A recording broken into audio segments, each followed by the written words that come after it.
with the fellas, Joe Musso, Jonathan Jones, Bryant McFadden, Ben DiNucci, as we process all that we were just handed from head coach Sean Payton. Again, a broken bone in the ankle suffered late in overtime for the starting quarterback, Bo Nix. They will turn to Jarrett Stidham. We will come at this from every angle we know, but JJ, this is almost hard to find a parallel or a through line. I know there's certain instances of having to call upon a backup for the biggest game of the season in the playoffs, but to pull this fan base in this locker room from such euphoria to what they're feeling right now, how are you processing the news? I mean, you just had a home overtime playoff victory against the best quarterback that remains on your side of the bracket. You have now confirmed that you are going to play the home AFC Championship game next Sunday at 1 p.m. Mountain Time. It's the first AFC Championship game you've hosted in a decade when you went to Super Bowl 50 and ultimately won it. And you feel great about Bo Nix, who just helped you win that football game. And now, minutes later, I'm sure that there are people that are, still tailgating, that are enjoying the victory, right? A post-game party and learning about this. It is incredibly deflating.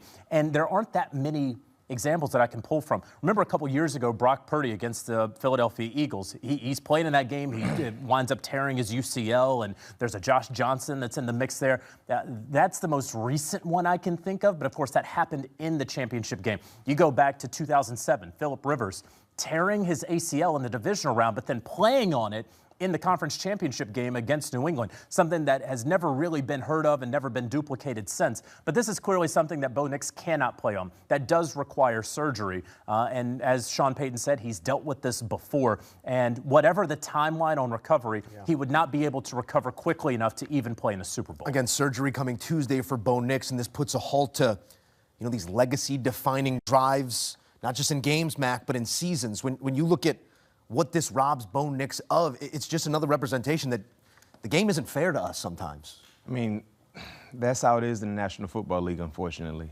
When we play the game, we know what we're signing up for, and some things you can't control. And unfortunately for Bo Nix in this situation, this was out of his control. And hearing the news now, it almost feels like the Broncos actually lost. It's deflating. Yeah. It's hard not to. A very, very emotional game, entertaining game, the ebbs and the flows, and they found a way to win on the heels of their young second-year quarterback and now getting the news that he is done.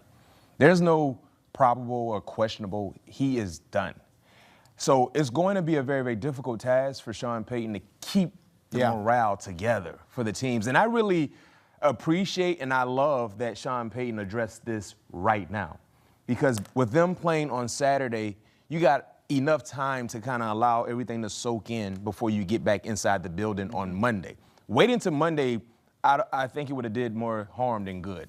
So getting this out now, getting in front of it now was very, very professional and smart of him. Yep. And now allowing the team to digest, not to mention the backup quarterback in Jarrett Stidham. Yeah. Now he understands and he knows when he goes into the building on Monday, he's operating as QB1. Heck, I wouldn't be surprised if he entered the building tomorrow to get it earlier. That's right. Right now. He's probably driving to the facility right now. No question, because you don't know who you're playing, but you have the ability to start prepping for either team, in the Patriots or the Houston Texans. I'm glad you bring that up because, Ben, you are familiar with what that task requires. Maybe not in an AFC championship game type stage, but Jarrett Stidham is one of two backup quarterbacks that didn't attempt a pass this year. Yep. The LA Rams and the Broncos are the only two teams in the NFL whose starter threw every single pass this season. Stidham is set for his first start since 2023, and man, you can't think of a higher leverage situation other than the game to be played beyond it in a Super Bowl, and maybe by a stroke of luck and a heck of a defense, he finds himself there. You're familiar with the role and the individual. How does Jarrett Stidham meet this moment? This is next man up mentality to a T. And for Jarrett Stidham, there's a reason he signed back with the Denver Broncos in the offseason. A chance to play, a chance to mean something for this team if something, God forbid, happened to Bo Nix, which unfortunately it did tonight. But for Jarrett Stidham, look, the week of practice is going to be different. The week of prep is going to be different. You go from getting scout team reps to getting every rep during practice. The mindset is going to change. Now, preparation shouldn't change too much for him. He should have been, preparing as if he was the guy for the last 5 or 6 months regardless. But for him, this is an unbelievable opportunity. He was drafted by the Patriots in 2019. If this thing shakes out the way it's supposed to, or not the way it's supposed to, but if the Patriots go and handle business tomorrow, Jarrett Stidham's got a chance to do something really, really cool against a team who drafted him a number of years ago. But for him, there's certainly probably a lot of thoughts running through his mind right now. But if you're him, you can't ask for a better opportunity and a better stage to kind of introduce yourself to a national audience in a league that, doesn't know much about you. I'm not saying this is a critique of Jarrett Stidham, but we remember the last time the Broncos found themselves in this sort of an opportunity. It was a less than Peyton Manning orchestrating that offense, and they still put a game plan together and find a way to get it done all the way and get their hands on that Lombardi. I'm having a hard time processing this moment for Bo Nix. And we heard head coach Sean Payton say he's a man of God. He has faith that everything happens for a reason. But when you look at the way he excelled and the way he climbed in the minds of many, Bo Nix has had a high belief in himself from the second he stepped on a football field, but he opened eyes this season. For it to end this way and not have an opportunity to open even more eyes, it does feel like Nix is being robbed of maybe a career-defining moment. It is, because playing in the National Football League, it's hard to get to this moment where you're playing in a conference championship game.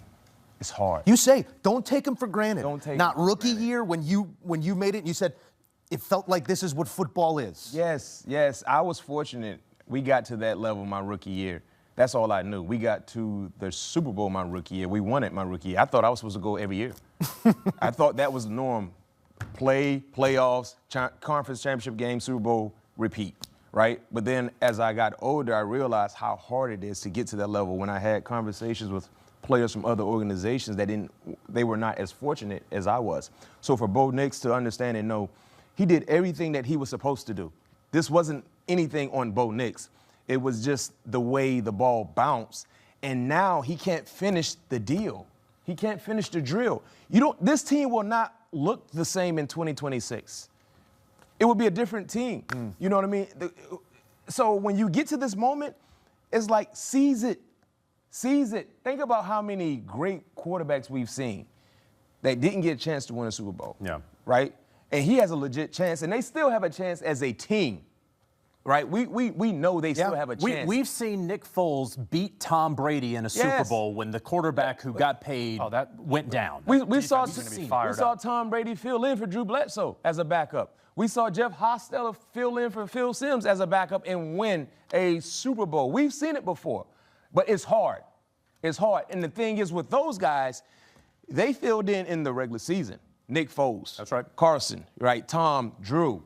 Right? I can't remember exactly when Jeff Hostetler filled in for Phil Simms, but they filled in a time where you had room for error. Yeah. Where for Jarrett Stidham, if you mess this up, season is over. Yep. I know, but one thing Mike Tomlin used to tell us all the time. In the NFL, they applaud your problems. Nobody cares about your problems. There is sympathy. They feel some type of way, right? Oh, that's tough.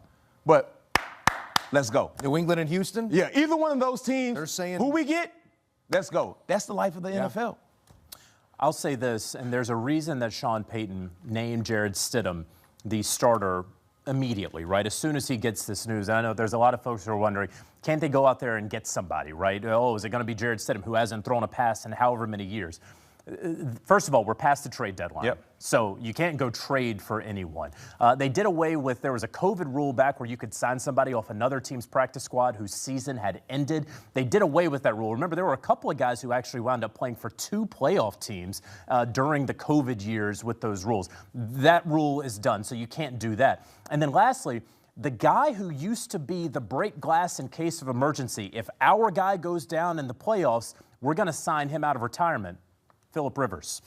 And Phillip Rivers signed and played, of course, as we all know, with the Indianapolis Colts. So that was the guy for a number of teams. And so that is why there are no other options. And this is with all due respect to Jarrett Stidham. This is actually not having any commentary on whether Jarrett Stidham can play well or not. This is about what the Broncos' options are as they are getting ready to face an opponent to go to the Super Bowl. It has to be Jarrett Stidham because there is no other choice. Yeah. And outside of Jarrett Stidham, correct me if I'm wrong, I think Sam Ehlinger. That is correct. Sam Ehlinger, who had been on the practice squad for most of the season, they brought him up, and so he will be quarterback.